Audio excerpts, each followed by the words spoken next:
Today's lecture deals with Keynesian economics. Lord Maynard Keynes represented the economy using a graph. This is what we call the Keynesian cross, which was based on a table. And the table took into consideration the amount of spending that people consumed at different income levels. And so you have the different income brackets, and we will assume that people are going to be spending according to what other people are spending in the same income bracket. The other thing that you have to keep in mind is that there are only two things that you can do with your income. You can either spend it or you can save it. And so as a result, right here, you will be able to calculate your savings. If you made $200 and you spent $220, you were in debt by $20. Either you got in debt or you used your past savings, but your consumption is higher than your income. As your income goes up, you will see that you will start saving money. At $280, you will be breaking even because you will be spending exactly the same amount that you have made. And at $400, you will only be spending $370, therefore you are saving $30. So here, this is a very modified version or view of the economy. You only have your consumers, and they can either spend their money or they can save their money. You can see that the change in consumption is constant. Whenever your income goes up by 40, your consumption goes up by 30. And so on and so forth all through. Now, because of that constant change, you will get a line that is going to be a straight line rather than a curved line. So here, you see your consumption line as a straight line, which reflects the fact that the changes in both income and consumption are constant and do not really depend on the level of income. How do we call this change in consumption in relationship to your change in income? We call that your marginal propensity to consume. So your MPC, marginal propensity to consume, will be equal to the change in consumption over change in income. So, how much does consumption change? Change in consumption will be 250 minus 220, while income 240 minus 200. So what you see is you have a change here of 30 and a change here of 40, which gives you a marginal propensity to consume of 3/4. What does it? So how did we calculate that? We looked at the change. How much? 250 minus 220, 280 minus 250, and the corresponding change in income, 280 minus 240, and so on. How would we see this on this particular graph? Well, the marginal propensity to consume will be the same thing as the slope of the consumption function, the slope of this line. Slope simply measures the rise over the run. So if we look at here, we have 2 points of income, and we also have 2 points for consumption. Therefore, your MPC here will be measured as rise over run. So how much did this change? So when you're looking at the rise over the run, this change is of 60, while this change is of 80. And if you divide 60 by 80, you are again going to have the same ratio of 3/4. So 60 is equal to the change in C, and it's divided by 80, which is equal to the change in I. And this is still 3/4. So here we tried to show you that you could calculate your marginal propensity to consume either on a table or on a graph.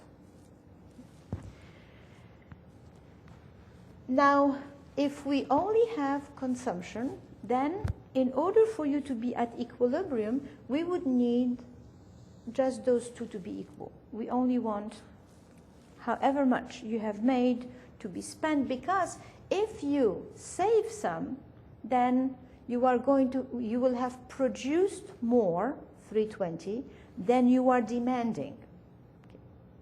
So that's not quite realistic, because remember, beside consumers, we have investors, we have government, and we have net exports. So to make it more realistic, we're going to be adding investments. Remember, this is businesses that are trying to buy machinery and equipment. So when you're looking at investments here, we are going to assume a lump sum of 20, just to make things simple. So at every level of income, we are investing $20 billion. How is this going to be shown here on this graph, on the consumption function? Well, you will see that this vertical distance is equal to 20. So what we did is we added to our consumption line $20 billion at every level, and that just moved it up by 20. And the same here. Now we are taking into consideration not only consumption, but consumption plus investment. And this is on the assumption that the savings that you have, you are going to be putting them into a bank, and you as a business person will now have a possibility of borrowing that money in order to put it back into the economy. So if you're looking, for instance, at the level of 320, well, you see that consumers are spending 310. They have put into the bank 10, but businesses would really like 20. So how much would we want to spend? Consumers, 310, plus investors, 20. So we would really like to have 330. That would be your aggregate expenditure. But how much have we produced? Only 320 and not 330. So as a result, you still have a shortage of goods. Whenever you have a shortage of goods, then people are going to produce more. And as they produce more, we go into a higher GDP. So let's see right here. At 360, consumers spend 340. They put into the bank 20, which is exactly how much the businesses would like to borrow. And so they take the whole 20 and they put it into the economy, take it out of the bank and put it back into the economy, so that you have a $360 billion demand. And this is exactly how much we have produced. So here you are at equilibrium.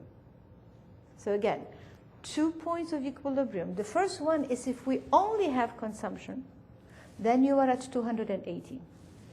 And that would be right here. Only consumption, you are at 280.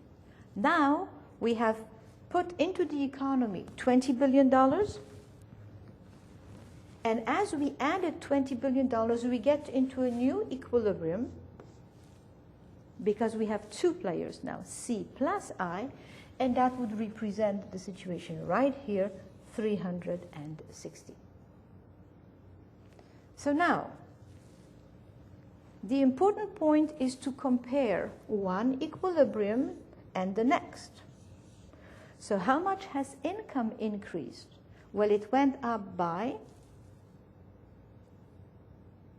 $80 billion. But what triggered that $80 billion increase in GDP? How come we have right now 80 billion more? Because we put in investments. Well, but we didn't put $80 billion into the economy. We only put 20.